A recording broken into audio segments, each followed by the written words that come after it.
എപ്പിസോഡിന്റെ opening സീനില് ഇപ്പൊ ഷിക്കമരുവിനെയും ടെമരിയാണ് കാണിക്കുക. ഷിക്കമരുവിന് ഇപ്പൊ കുട്ടപ്പനെ കണ്ട് ഒരുപാട് സന്തോഷമാവും.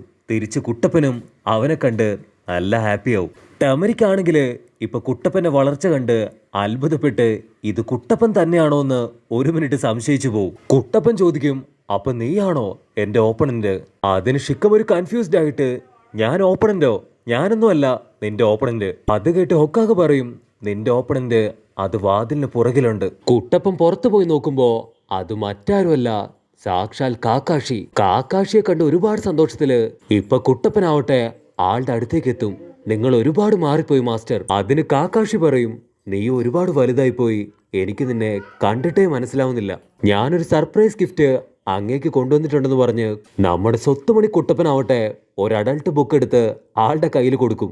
അത് കണ്ട് കാക്കാഷിക്ക് ഇപ്പൊ ഒരുപാട് സന്തോഷാവും. ജിറയ മാമനാവട്ടെ ആ ഒരു ബുക്ക് കണ്ട് ഇപ്പൊ വായിൽ വെള്ളം ഊറും. അതേ സമയത്ത് കാക്കാഷി ആ ഒരു ബുക്ക് അത് മുഴുവനായിട്ടും വായിച്ച് ഇപ്പൊ സായുജ്യം അടഞ്ഞുകൊണ്ടിരിക്കുകയാണ്. അതുകൊണ്ട് ദേഷ്യപ്പെട്ട് ഇപ്പൊ ഹൊക്കാഗ് പറയും, ബുക്ക് വായിച്ച് രസിക്കേണ്ട സമയമല്ല ഇപ്പോ, നമുക്ക് ഒരുപാട് കാര്യങ്ങള് ഇനിയും ഗ്രാമത്തിന് വേണ്ടി ചെയ്യാനുണ്ട്. അപ്പൊ കുട്ടപ്പൻ ചോദിക്കും, കാക്കാഷി മാസ്റ്റർ നിങ്ങളാണോ ഇപ്പൊ എന്റെ ഓപ്പണന്റ്? അതൊക്കെ ഞാൻ പറയാം, ഇപ്പൊ നീ ടെൻഷൻ അടിക്കണ്ട എന്ന് പറഞ്ഞ് സാക്കുറയോട്, നീ ഇങ്ങനെ കൂളായിട്ട് നിൽക്കണ്ട, നീയും കുട്ടപ്പനുമാണ് ഇപ്പൊ എന്റെ ഓപ്പണന്റ്. ഞാൻ ഇപ്പൊ തന്നെ റെഡി ആയിട്ട് വരാം ഫൈറ്റ് ചെയ്യാൻ. നിങ്ങൾ രണ്ടുപേരും റെഡി ആയിട്ട് നിൽക്കാനായി കാക്കാഷി പറയും. അതിന് നറൂട്ടോ ഷോക്കായിട്ട്, നിങ്ങളാണോ എന്റെ കൂടെ ഫൈറ്റ് ചെയ്യുന്നതെന്ന് ഇപ്പൊ കാക്കാഷിയോട് ചോദിക്കും. ഷിസുൻ ചിരിച്ചിട്ട് പറയും, നീയും സാക്കുറയും ഒരുപാട് നാളായി ഇപ്പൊ പ്രാക്ടീസ് ചെയ്യുന്നു. നിങ്ങളുടെ രണ്ടുപേരുടെ ലെവല് അത് ഇതുവരെ എത്തിയെന്ന് എനിക്കറിയാൻ സമയമായി. അതുകൊണ്ട് നിങ്ങൾ രണ്ടുപേരും ഇപ്പൊ ഫൈറ്റ് ചെയ്യാൻ റെഡി ആയിക്കോന്ന് പറയുമ്പോ കാക്കാഷി ആവട്ടെ കുട്ടപ്പനോടും സാക്കുറയോടും അല്പനേരം റെസ്റ്റ് ചെയ്യാൻ പറഞ്ഞ് അവനിപ്പോ പുറത്തേക്ക് പോകും. അത് കണ്ട് അസിസ്റ്റന്റ് ചേച്ചി, അവനെന്താ പെട്ടെന്ന് ഓടിപ്പോയി കളഞ്ഞത്? അവൻ എന്തെങ്കിലും കുഴപ്പമുണ്ടോ ചോദിക്കുമ്പോ അതിന് ഷിക്കമരു പറയും, എനിക്ക് തോന്നുന്നത് ഒരു പക്ഷേ അവൻ ആ ബുക്ക് വായിക്കാനായിരിക്കും ഓടിപ്പോയിരിക്കുക എന്നതാണ്. മാമൻ ചിരിച്ചിട്ട് പറയും, എനിക്കും അങ്ങനെ തന്നെയാണ് തോന്നുന്നത്.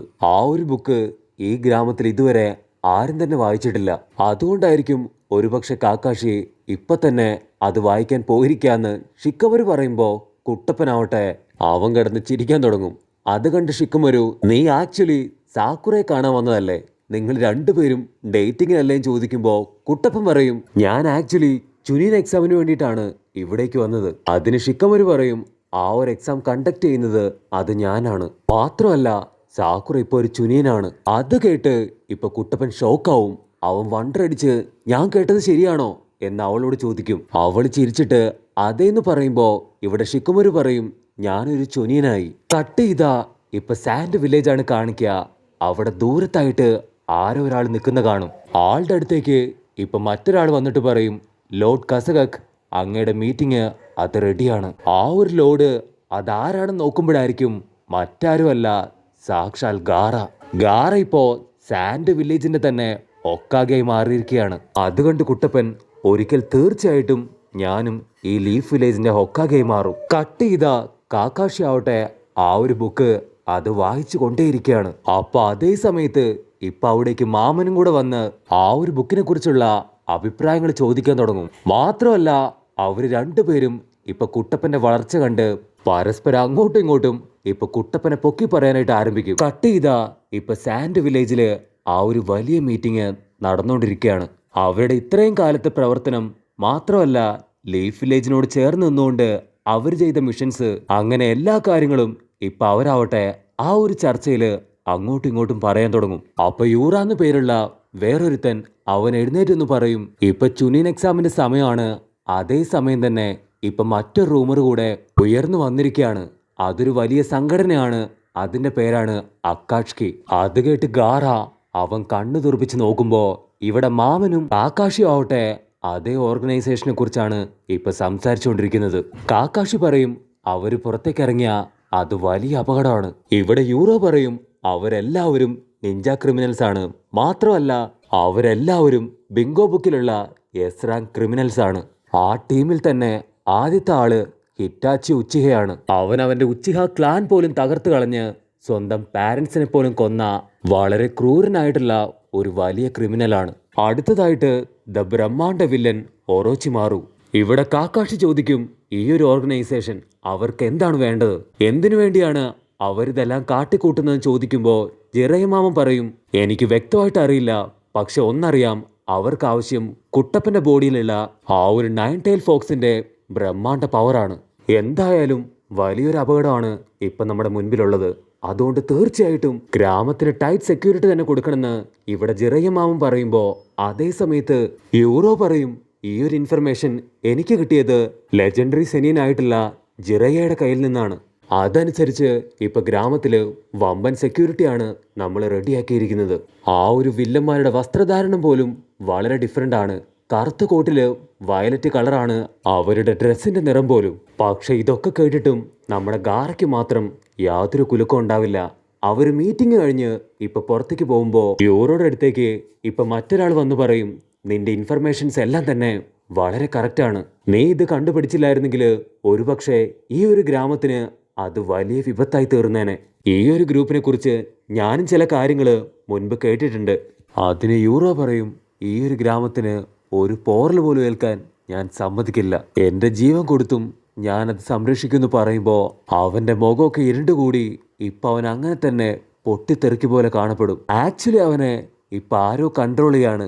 കട്ട് ചെയ്ത അവർ മുൻപ് പറഞ്ഞ അതേ കറുത്ത കോട്ടിട്ട വയലറ്റ് പുള്ളികളുമായിട്ട് രണ്ടുപേര് ഇപ്പൊ ഗ്രാമത്തിലേക്ക് ചാടി വീഴും. ഇവിടെ യൂറോ പറയും, ഞാൻ ഇത്രയും കാലവും പേടിച്ചിരുന്ന ആ ഒരു സമയം അതെത്തിയിരിക്കുകയാണ്.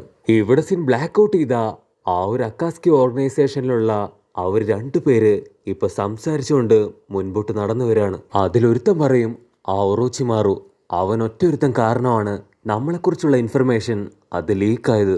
അവൻ പറയും, നീ ഈ സഞ്ചിയും തൂക്കിപ്പിടിച്ച് ഇതിപ്പോ എവിടേക്കാ പോകുന്നേ, ഇതിന്റെ ആവശ്യം എന്താണെന്ന് അവൻ ചോദിക്കുമ്പോൾ സഞ്ചിക്കാരൻ പറയും, എന്റെ പവറ് അത് നിനക്കറിയില്ല. ഈ ഒരു സഞ്ചി വെച്ചുകൊണ്ട് എന്റെ കഴിവ് അത് ഞാൻ നിനക്ക് കാണിച്ചു തരുന്നു പറയുമ്പോൾ കട്ട് ചെയ്ത ഇവിടെ സാക്കുറയും കുട്ടപ്പനും ആവട്ടെ പരസ്പരം സംസാരിച്ചുകൊണ്ടിരിക്കുകയാണ്. അവര് രണ്ടുപേരും എപ്പോഴത്തേതും പോലെ ഇപ്പൊ കാക്കാഷിക്ക് വേണ്ടി വെയിറ്റിംഗ് ആണ്. ഇത്ര നേരമായിട്ടും കാക്കാഷിയെ കാണുന്നില്ലല്ലോ എന്ന് പറയുന്ന അതേ സമയത്ത് കാക്കാഷി അവിടേക്ക് എത്തും. ഐ ആം സോറി, ആക്ച്വലി എനിക്കൊരു ക്ലയന്റിനെ അത്യാവശ്യമായിട്ട് കൊണ്ടുവിടാനുണ്ടായിരുന്നു, അതുകൊണ്ടാണ് ഞാൻ ലേറ്റായി പോയതെന്ന് പറയുമ്പോൾ കുട്ടപ്പനും സാക്കുറയ്ക്കും ഒരുപോലെ ദേഷ്യം വരും. കാരണം കാക്കാഷി എപ്പോഴും ഇതുപോലെ ഒരുപാട് കള്ളം പറയും. കാക്കാഷി ആവട്ടെ അവർ രണ്ടുപേരെയും ഇപ്പൊ പ്രാക്ടീസ് ചെയ്യാനായിട്ട് ഒരു സ്ഥലത്തേക്ക് കൂട്ടിക്കൊണ്ടു പോകും. അവിടെ എത്തുമ്പോൾ നമ്മുടെ കുട്ടപ്പന് അവൻ ചെറുപ്പത്തിൽ പ്രാക്ടീസ് ചെയ്ത എല്ലാ കാര്യങ്ങളും ഓർമ്മ വരും. ഇവിടെയാണ് സാക്കുറ സാസുകയെ അവസാനമായിട്ട് കണ്ടത്. ഒരുപാട് തവണ അവള് പോവരുത് എന്ന് പറഞ്ഞ് സാസുകയോട് കെഞ്ചും. പക്ഷെ അവനാവട്ടെ അവളുടെ കൈ തട്ടി മാറ്റി അവിടുന്ന് മുൻപോട്ട് പോകും. ഇവിടെ കുട്ടപ്പനും ഇപ്പൊ സാസുകയായിട്ട് ഫൈറ്റ് ചെയ്തത്, അവനുമായിട്ട് ഒരുപാട് സമയം സ്പെൻഡ് ചെയ്തത്, അങ്ങനെ എല്ലാ കാര്യങ്ങളും ഓർത്തുകൊണ്ടേയിരിക്കും. അപ്പൊ അതേ സമയത്ത് കുട്ടപ്പനാവട്ടെ ഒരു മണിയടി ശബ്ദം കേൾക്കും. അവൻ കണ്ണു തുറന്ന് നോക്കുമ്പോഴായിരിക്കും കാക്കാഷി വീണ്ടും പണ്ടത്തെ പോലെ തന്നെ 2 ബെല്ലെടുത്ത് അവർക്ക് കാണിച്ചു കൊടുക്കും. അതേ പഴയ ടാസ്ക് അത് തന്നെ നിങ്ങൾ ഇപ്പോഴും ചെയ്യണം. റൂൾസിന് യാതൊരു മാറ്റവും ഇല്ല. നിങ്ങൾക്ക് വേണമെങ്കിൽ ഈ ഒരു ബെല്ലിന് വേണ്ടി എന്നെ കൊല്ലാം, പക്ഷേ എങ്ങനെയെങ്കിലും ഈ ബെല്ല് അത് നിങ്ങൾ കൈക്കലാക്കണം. അതിന് ഞാൻ നിങ്ങൾക്ക് നാളെ വരെ ഇപ്പൊ സമയം തരുന്നു പറയുമ്പോൾ കുട്ടപ്പനും സാക്കുറ ആവട്ടെ അവര് രണ്ടുപേരും ഇപ്പൊ ഗഹനമായിട്ട് ആലോചിച്ചിട്ട് ടാസ്ക് ചെയ്യാൻ റെഡി ആയിട്ട് നിൽക്കും. ഇവിടെ സീൻ ബ്ലാക്ക് ഔട്ട് ചെയ്ത ഇപ്പൊ സാൻഡ് വില്ലേജില് അവിടെ സെക്യൂരിറ്റി വളരെ ടൈറ്റ് ആക്കിയിരിക്കുകയാണ്. അപ്പൊ ലോങ് ഷോട്ടിലായിട്ട് നേരത്തെ കണ്ട ആ രണ്ടുപേര് ഇപ്പൊ ആ ഒരു ഗ്രാമം ലക്ഷ്യമാക്കി നടന്നു വന്നുകൊണ്ടേയിരിക്കുകയാണ്. സെക്യൂരിറ്റീസ് പേടിച്ച് വരച്ച് ഇപ്പൊ യൂറോയോട് കാര്യങ്ങൾ പറയും. യൂറോ ആവട്ടെ അവൻ കൂളായിട്ട് നിന്ന് അവിടെ ഉണ്ടായിരുന്ന സെക്യൂരിറ്റീസിനെ എല്ലാം തന്നെ ഇപ്പൊ തല്ലി കൊന്നുകളയും. എന്നിട്ട് ആ രണ്ടുപേരുടെ അടുത്തേക്ക് പോയി അവരെയും കൂട്ടി ഇപ്പൊ ഗ്രാമത്തിലേക്ക് വരും. ഇവിടെ സീൻ ബ്ലാക്ക് ഔട്ട് ചെയ്ത കാട്ടില് ഇപ്പൊ ജിറയ മാമൻ, ഹൊക്കാഗെ ആൻറ്റി, അസിസ്റ്റന്റ് ചേച്ചി അവരെല്ലാവരും സാക്കുറയുടെയും കുട്ടപ്പന്റെയും മിഷൻ കാണാനായിട്ട് വെയിറ്റ് ചെയ്ത് നിൽക്കുന്നതോടുകൂടെ ഈ ഒരു എപ്പിസോഡും അവസാനിക്കുന്നു.